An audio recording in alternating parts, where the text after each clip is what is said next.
itu wahai para anak-anak muda, sekarang bukan saatnya bagi kita untuk nongkrong, sekarang bukan saatnya bagi kita untuk tawuran, sekarang bukan saatnya bagi kita untuk mabok-mabokan, untuk narkoba, untuk main judi. Sekarang saatnya bagi anak-anak muda untuk bangkit untuk agama, bangkit untuk bangsa, bangkit untuk negara, bangkit untuk Indonesia. Wahai anak-anak muda, kita adalah generasi bangsa, kalian adalah harapan Indonesia. Syubbanul yum rijalul ghad, pemuda-pemuda masa kini adalah pemimpin-pemimpin yang akan datang. Kalau anak-anak mudanya baik, taat kepada Allah, patuh kepada Allah, mengikuti Al-Quran, mengikuti sunnah, menjadikan Nabi sebagai idolanya, kelak besok bangsa kita baik, Indonesia kita baik, kampung kamu baik, dan agama akan dipegang oleh orang-orang yang baik. Tapi kalau anak-anak mudanya rusak, anak-anak mudanya melacur, anak-anak mudanya berzina, anak-anak mudanya narkoba, anak-anak muda mabok-mabokan, anak-anak muda buta Al-Quran, anak-anak muda jauh dari Allah, besok bangsa kita rusak, Indonesia kita hancur, dan agama bakal dipegang oleh orang-orang yang rusak.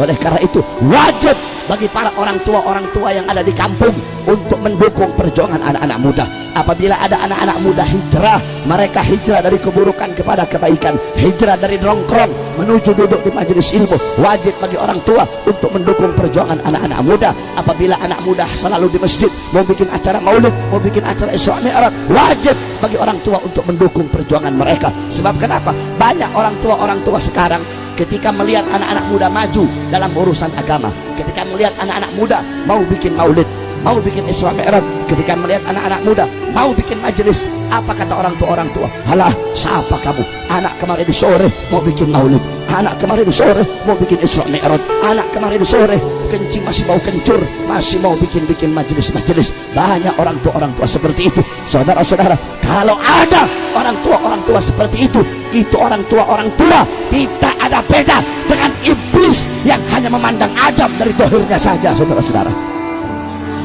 kalau ada orang tua seperti itu orang tua cuma memandang sama kayak iblis yang hanya memandang Adam dari dohirnya saja. Kamu tahu iblis, dia lihat Adam dari dohirnya. Siapa ini Adam? Ya Allah, Adam anak kemarin sore, saya lebih dulu kau ciptakan, masa saya mau sujud sama Adam? Adam ini siapa? Saya lebih dulu kamu ciptakan, saya sujudnya lebih lama, masa saya mau sujud sama Adam? Saudara-saudara, iblis hanya melihat Adam diciptakan dari tanah dan lumpur, tapi iblis tidak tahu bahwasanya di balik lumpur dan tanah tersebut nantinya akan tercipta taman-taman yang indah. Oleh karena itu wajib bagi para orang tua untuk mendukung perjuangan